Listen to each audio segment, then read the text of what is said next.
Oh my gosh.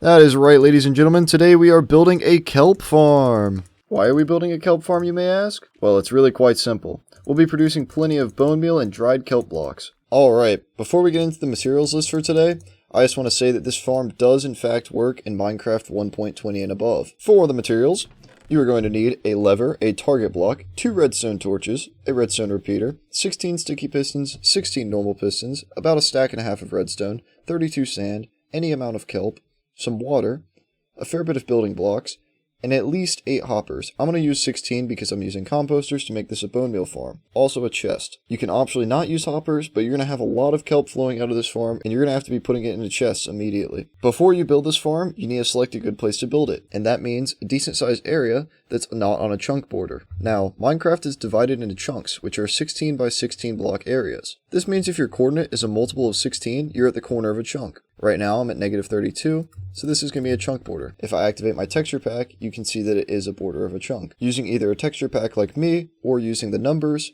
make sure to start your farm centered in the middle of a chunk. It doesn't matter if you cross over the borders this way, but as long as you don't cross over the borders to the side, it won't matter. Start by placing down your target block, your repeater on top of it, a block in front of this repeater, and then a lever on it. Now place a redstone torch here, a block here, place a block here, here, and here. Place a redstone torch here, and a redstone dust here. This will make a clock. You can flick the lever to turn off this clock. Now, build out 5 blocks on either side. And then, build out 9 blocks in this direction. Once again, do this on both sides, and then cover this with redstone dust.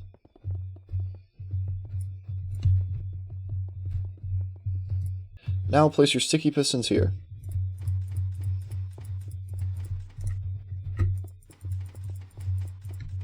Now, place blocks here. And here. Then, go ahead and place your sand. Your farm should now look like this. At this point, to make sure that you're centered on a chunk correctly, flick the lever. If the sand doesn't fall off, then you've done this correctly. Now place blocks here and here, and build out 4 blocks to the side. Then we're going to place in our normal pistons. These will be responsible for breaking the kelp. Now place redstone here.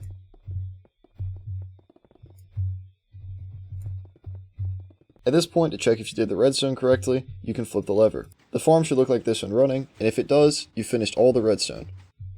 Oh, and I forgot to mention, make sure to place blocks here and here so the final pistons get powered. Now return down here and place blocks in these positions.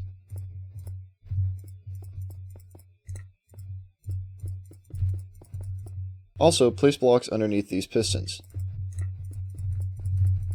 And on this side and the back of them.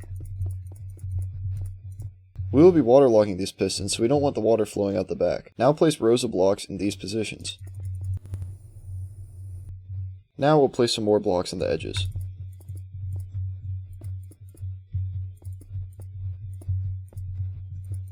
This will prevent kelp from flowing out, or water from flowing out. Now we can place in our water. You're going to want to waterlog every piston.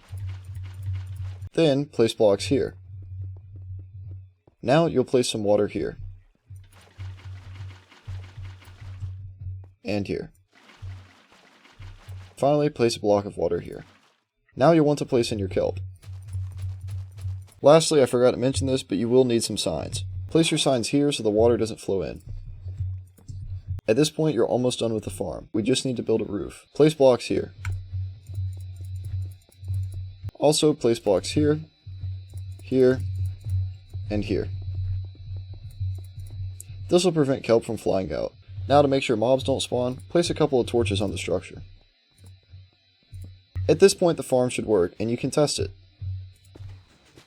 Look at how much kelp's being produced. Unfortunately though, we don't have storage yet, so the kelp all just falls on the floor. The way I like dealing with this is by placing blocks here and here.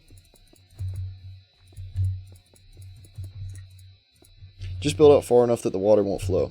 Then, place a row of composters here. And then, place your 8 hoppers in. Finally, you'll want to put water here.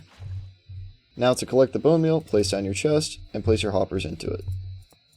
The farm is now complete. If you intend on running this farm for many hours at a time, I would recommend placing a piece of netherrack and fire here. This will burn any excess kelp that it'll generate over time. Thank you guys so much for watching, and next week I'm going to show you how to make a sand farm. This is the fastest farm I've ever designed, and I did some math and I can produce 82 million items per hour if I build all of it. See you next time.